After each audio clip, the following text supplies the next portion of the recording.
આપણે સિંગ્યુલર અને પ્લુરલ જેની અંદર બીજા નિયમનો અભ્યાસ કરીશું.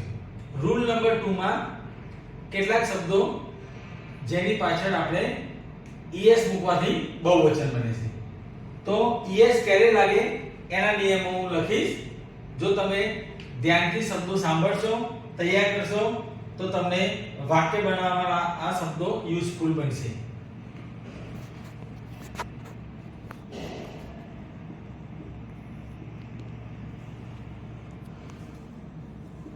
તો આ નિયમમાં આપેલ શબ્દને અંતે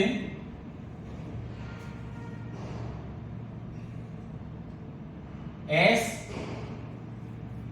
ડબલ s ch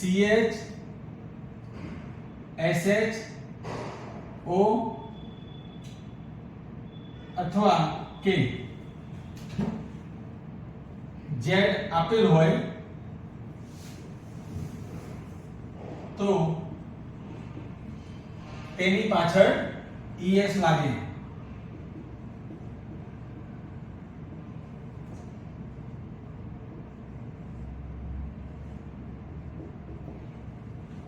તો ફરીથી તમને રિપીટ કરી દઉં.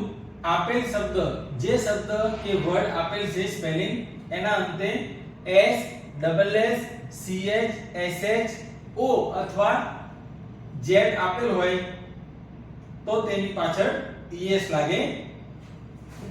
હવે આ શબ્દોની સાથે આપણને ખબર પડે કે મોટે ભાગે જે શબ્દો છે જેની પાછળ જે 5 અક્ષરો છે, લેટર્સ, જેને ઇંગ્લિશમાં કહેવાય, એ મેં અહીંયા લખેલા છે. જેના આધારે તમને ખબર પડે. અમુક શબ્દોમાં x આપેલો છે અને અમુક શબ્દોમાં x આપેલો છતાં es લાગતો નથી. એનું એક્ઝામ્પલ આપણે જોઈશું.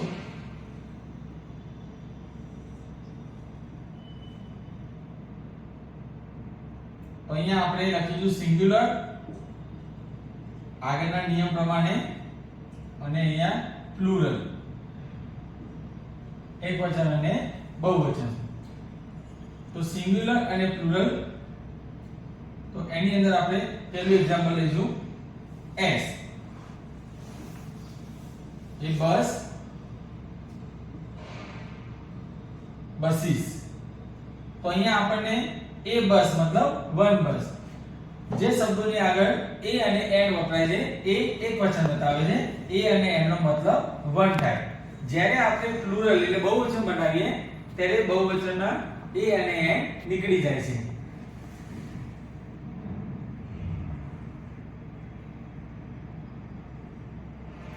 ત્યારબાદ આપણે ડબલ એસ, એ ક્લાસ,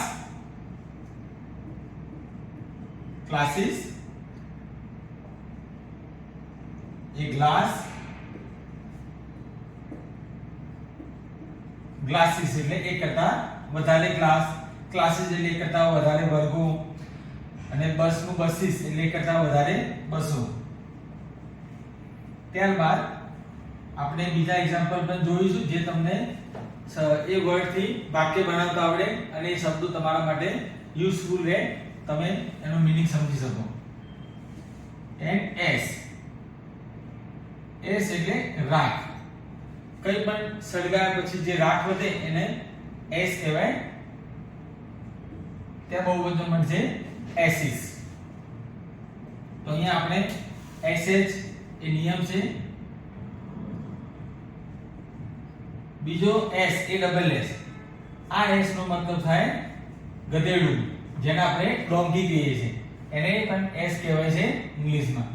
એનું બહુવચન બનશે એસિસ. તો આવા ડબલ એસ વાળા આપણે રૂલ યાદ રાખવો પડે.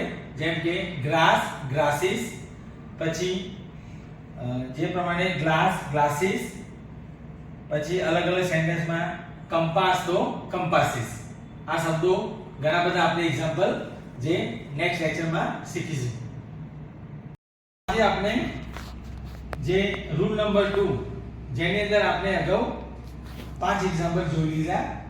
હવે આપણે ch નો ઉપયોગ ક્યાં થાય એ આપણે જોઈશું.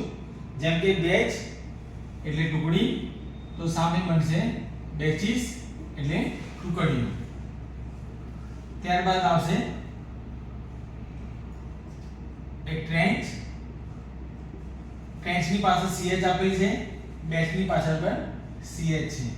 જે મેં તમને સમજાવ્યું કે આપેલ શબ્દની અંતે આ જે s double s ch sh o અથવા z અને x બરાબર, તો એની પાછળ આવતા હોય તો es લગાડવાથી એનું બહુવચન બને છે, બે કરતા વધારે શબ્દો બને. ટ્રેન્ચ, ટ્રેન્ચ એટલે ખાઈ, જેને આપણે ખીણ કહેવાય અથવા ખાઈ. ત્યારબાદ આવશે એનું બહુવચન ટ્રેન્ચીસ, એટલે es લાગશે.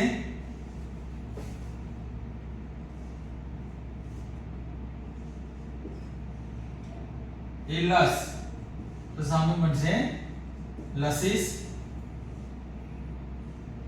લસ એટલે લીલું છમ, જેને લસ કહેવાય, LUSH. ત્યારબાદ ઓ, તો ઓ જેમ કે મેંગો એટલે એક કેરી, મેંગોઝ એટલે એક કરતા વધારે કેરીઓ, મેંગો.